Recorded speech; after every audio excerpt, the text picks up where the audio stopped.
As with the previous reading, I'm not requiring you to read the entire report. I just want you to read the sections that I've listed in the course content page. But I am going to talk about the data because the data are important.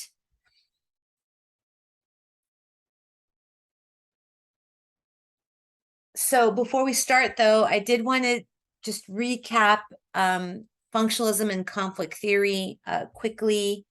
Now, remember that for functionalists, they think about society and its parts as working together like a clock. Education serves an important role to integrate young people into the broader society. Education helps to get students to assume positions within the adult world that are necessary for the maintenance and stability of our society as a whole.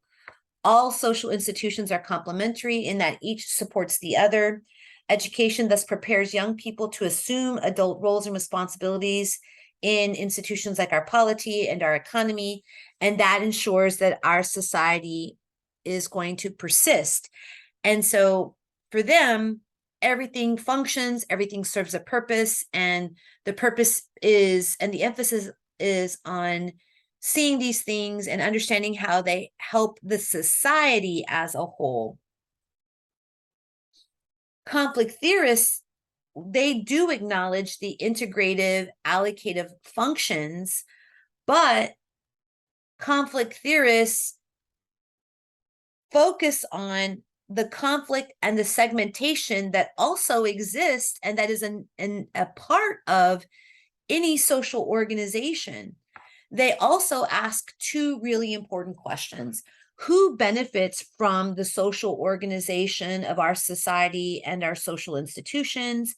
And who are adversely affected by the way our society and our social institutions are organized? These components, these types of questions are worth paying attention to from a conflict theorist perspective. Functionalists would want us to not focus on that stuff, but understand how, right, the things that exist, the phenomena that exist, help with the maintenance of society. Whereas conflict theorists are like, no, we need to look at the data and we need to ask the questions, who benefit and who are harmed by the way that our social institutions are organized, and by their practices. Are there disparate impacts of those standard practices? And what the data show us is that students of color are often disproportionately adversely affected by school policies. And that's the case for this report. Now, remember, there are more than 95,000 traditional public schools and almost 5,000 charter schools. Both types of schools are public schools. Tax dollars are used to educate students at charter schools, just like they're used to educate students at traditional public schools. Parents don't have to pay for their children to attend charter schools. But what we do see is that charter schools are different from traditional public schools because they tend to have fewer students with disabilities, fewer students who are English language learners. They tend to have more affluent students, though there are some charter schools that target low-income communities. Charter schools are supposed to be bound by the same rules that traditional public schools are bound by, but they typically don't have the same kind of oversight that traditional public schools have. This study actually analyzes the suspension rates for charter schools and non-charter public schools. And what we'll see is that there are issues we'll see that there are certain groups that are more vulnerable to harsh punishment compared to others. And I'll talk more about this in a second. What I did want to say is that, kind of thinking about Parsons and how he said, that children are going to flirt with delinquency, and that's just par for the course in terms of them trying to establish their own identity. Students do misbehave. How schools handle children who misbehave is an important question. Suspensions are a harsh form of punishment that has been shown to have negative impacts on the families of children who are suspended and on students' schooling experiences following suspensions. Extensive research demonstrates that suspensions increase the odds of a child experiencing chronic absenteeism, having lower measures of educational achievement, lower graduation rates, an increase in the likelihood of repeating a grade, and an increase in the odds of getting wrapped up in either the juvenile justice system and or the criminal justice system. The link between suspensions and having interactions with a justice system later is so strong that researchers coined the phrase the school to prison pipeline, indicating that kids who get suspended, who have those kind of harsh policies expelled, are far more likely to have interactions with either first the juvenile justice system and then the adult criminal justice system. What the data also show us is that not all kids are treated equally. Even when you match kids by the types of misbehaviors they engage in, the evidence shows that students of color and students with disabilities are far more likely to receive harsher punishments. What's more is that we know that there are more effective non-punitive approaches to dealing with behavioral issues on campus. And these are some list on this slide of the different types of approaches to issues on campus. And some of these actually have been documented to have positive outcomes for the children who get to have and experience these kinds of measures as opposed to like the harsher punitive approaches. So severe punishments in schools are very similar. Those harsh approaches are very similar to a policing practice referred to as broken windows policing. Broken windows policing is a law enforcement practice that is usually used in neighborhoods of color and in low-income neighborhoods. James Q. Wilson is a social scientist that's associated with this type of policing. He did a lot of research on it, and he noted that when you talk to people in neighborhoods, the thing that makes them feel afraid, and I think that this is a really important distinction thing that you have to note, is that we're talking about people's feelings. So when people feel afraid, the thing that causes them to feel afraid is the physical disorder in the neighborhood. Things like broken windows, kids hanging out on street corners, aggressive panhandling, public intoxication. These things can make people feel scared of crime, even when there may not be high rates of crime. And to make people feel less afraid, a good strategy is to get control of the physical disorder in the neighborhood. In other words, the thing to do is to clean up the neighborhood, right? Basically deal with the blighted homes, the broken windows, the boarded up windows, the trash in, the lots, give kids things to do so that they're not hanging out on street corners. Get treatment for people who are engaging in counseling, and social workers for people who are engaging in public intoxication, like all of those things. Addressing those things can help people feel safer, regardless of what's actually happening with the crime rate within those communities.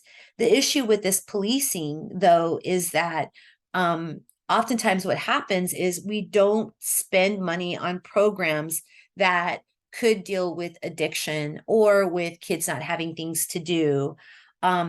This type of policing is aggressively targeting people within the communities. You see an abuse of power that leads to the actual residents not trusting law enforcement because they're often the ones that are being targeted by police. And what we've seen in the research is that it's Black people, specifically Black males, who are the most likely targets to be victims of broken windows policing. The New York Police Department was actually sued for violating Black and Latinos civil rights as they used this type of policing method in predominantly Black neighborhoods. And it went on for 10 years before a judge actually ruled that the NYPD was violating people's civil rights. Too often, the residents, especially Black males of the neighborhoods, were the ones that are subjected to this type of policing.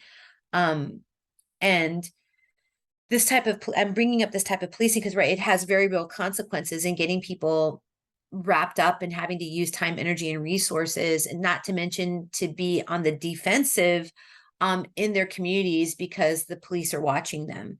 And what we see is that broken windows policing is very similar to the zero tolerance policies that were enacted in public schools. You know, severe punishments and broken windows policing. I'm sorry. Zero tolerance policies emerged in the 1990s. Initially, what we saw were zero tolerance policies for this Gun-Free Schools Act. And the idea was that students who brought a gun to campus would get removed or suspended from campus for the whole year. You might be going, well, Dr. like that sounds like a good thing. No, we're not. I'm not taking issue with that. But what I want you to see is actually how it started as this very narrow area and targeted area, but then quickly expanded to encompass a whole bunch of things that weren't like real threats to people's life and safety. First, it expanded to drugs. Then it expanded to other things like alcohol, threatening behaviors, fighting, and even just disruptive behaviors. There was a dramatic increase in suspension rates following the enactment of zero tolerance policies. And what led to these policies, the Gun-Free Schools Act, was actually shootings that had occurred at predominantly white suburban schools, but the zero tolerance policies tended to be implemented and enforced at and in urban schools. Think about those metropolitan center cities from the last reading and from Hochschild's work. At the urban schools, researchers documented an increase of security guard presence, more police officers, more monitors, drug sniffing dogs, cameras, metal detectors. And you would have in schools, maybe some of you all experienced this, where students would be in a class period and they would be basically ordered to not move, and then dogs would be brought in to do sniffing of backpacks and locker rooms or lockers. And so as the budgets for security, quote unquote, expanded, we didn't see a corresponding expansion of a budget related to like teaching and curriculum.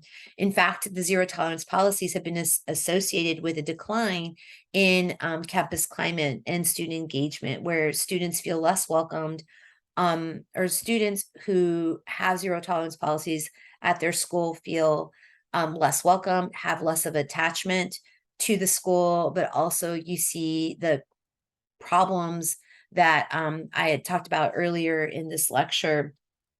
The zero tolerance policies, led to the increase in suspension rates and then directly contributed to the school to prison pipeline. Students, right, will misbehave, and how schools handle those students matters. Severe punishments in schools are very similar to the policing practice referred to as broken windows policing. Goodness. And the look at suspension rates in the charter schools for my student demographics for 2011-2012 school year shows you that high school students have higher suspension rates than elementary kids for every group. But what I wanted you to notice, right, is that Black students have much higher suspension rates compared to students of other racial groups. So you look from here to here.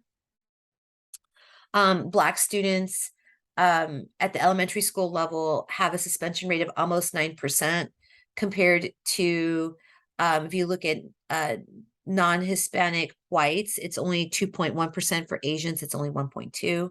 Right. And then if you look at the secondary schools or high school level, Black students suspension rates are 22%.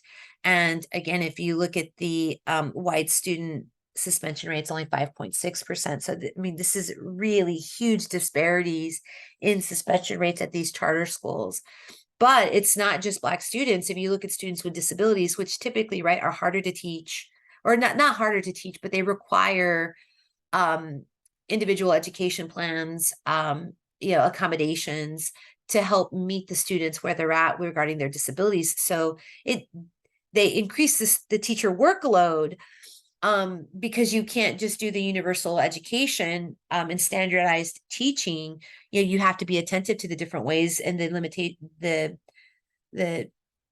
diversity of learning and the challenges that students may have.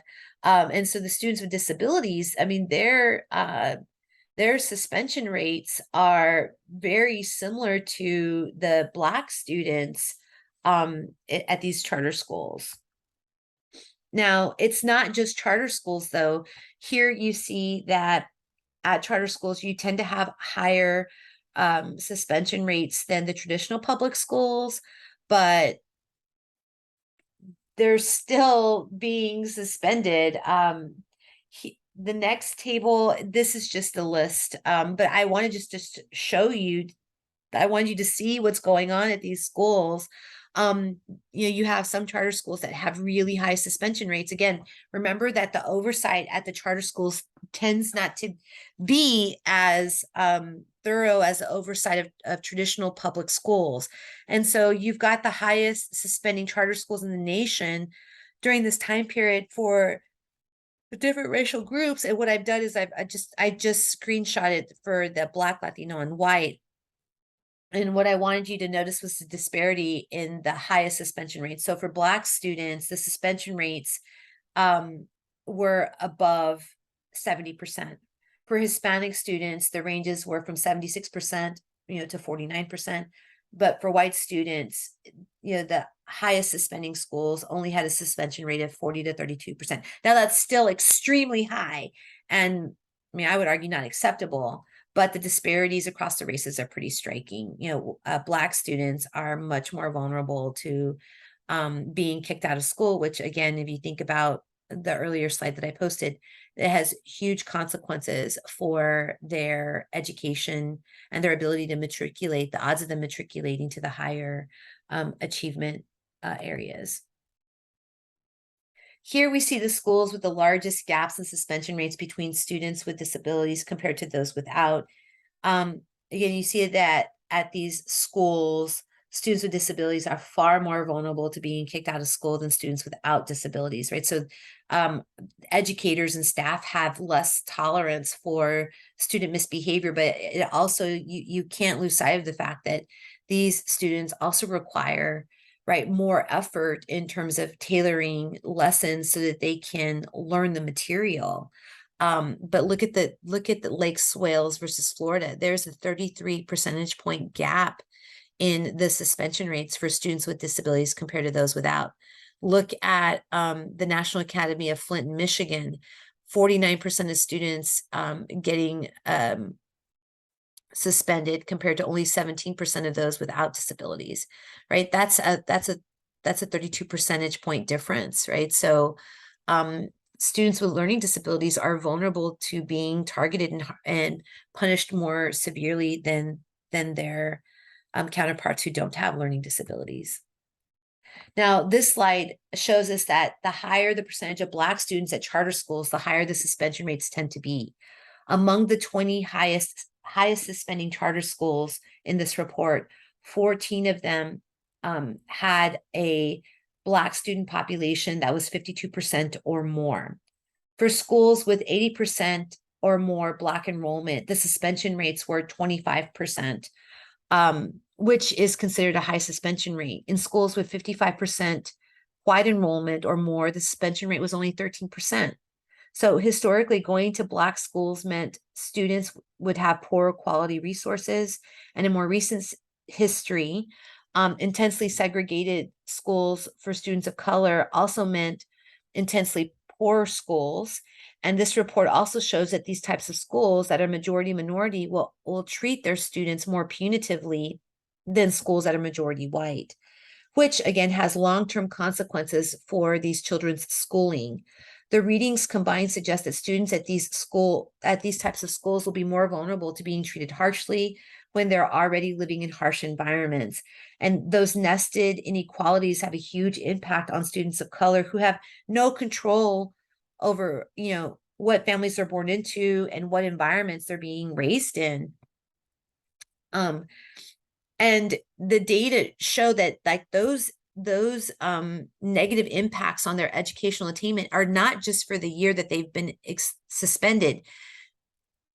They're long term. There's been a significant association in lower performance and lower retention and continuation with education years after a kid experiences a suspension.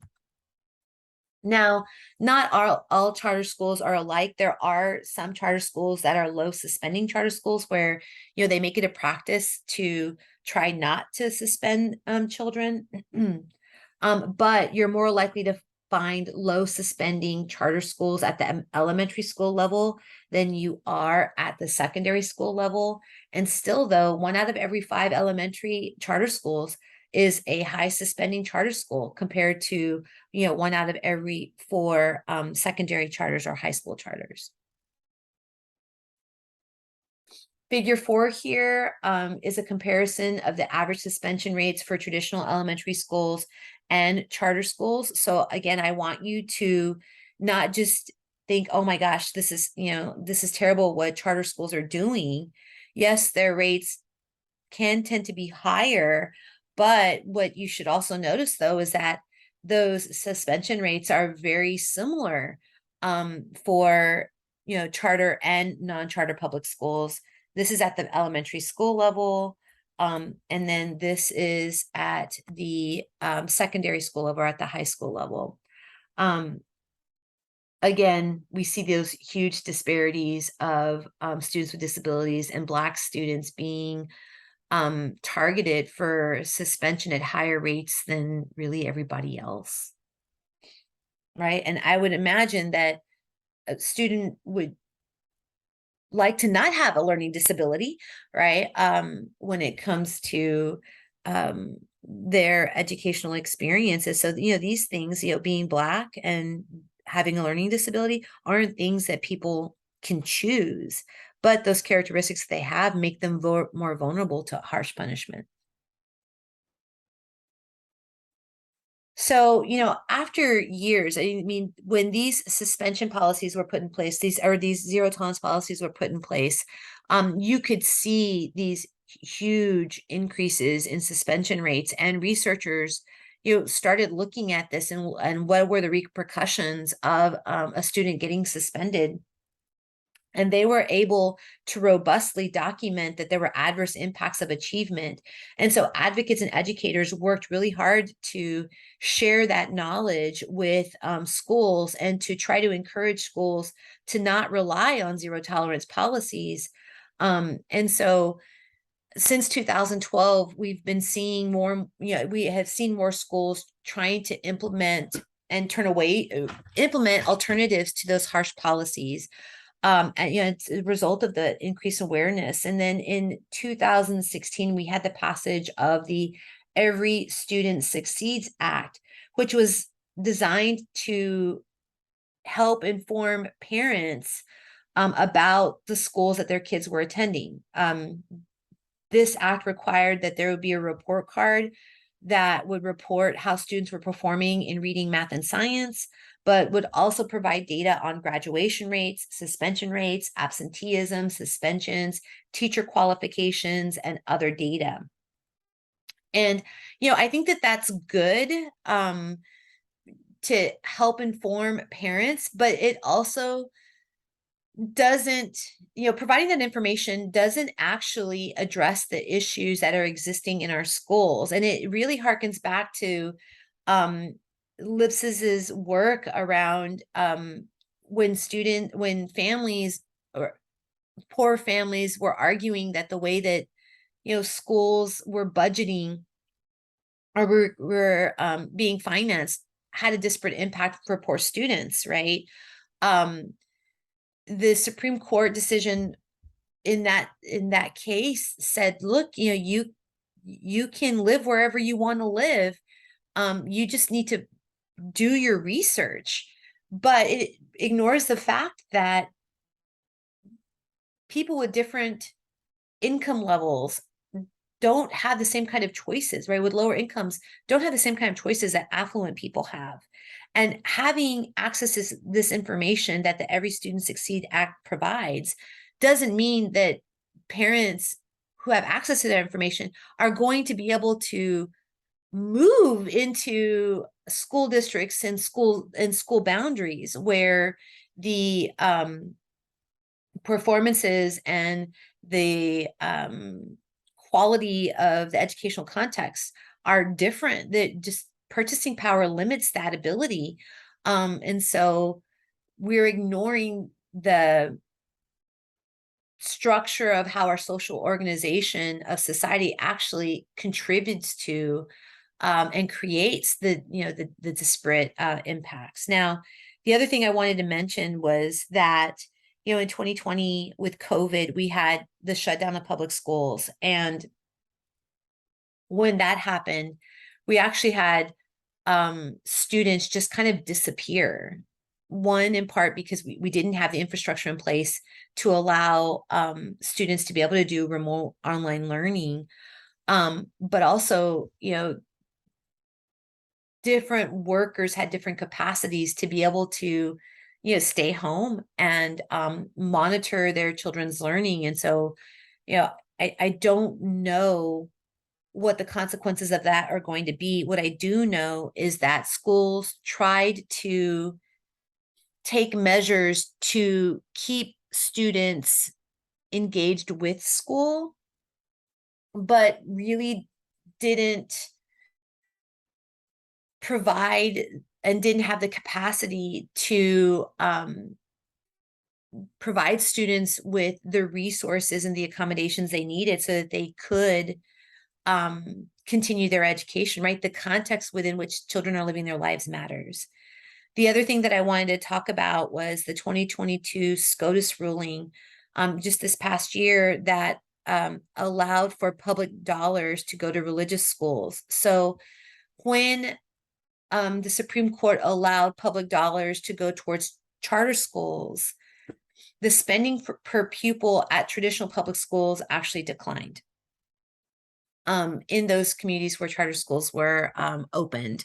And now that religious schools can receive that money, there's going to be even fewer resources for those public schools. And again, what we've got to think about is those fewer resources per pupil at the schools are going to have an impact on the educational resources that the kids in those public schools are going to have. And we're going to be asking teachers and students to do more with less, but also we might find ourselves in a position, if we're not vigilant, targeting minority students and students with disability and suspending them. So you get the education dollars for those kids, you kick them out of the school, and you don't have to educate them, and those resources can be allocated to the rest of the students. And I think that that's something that we really need to be thinking about in terms of how these standard practices have these disparate impacts, and how policies can have some unintended effects on what happens within those schools.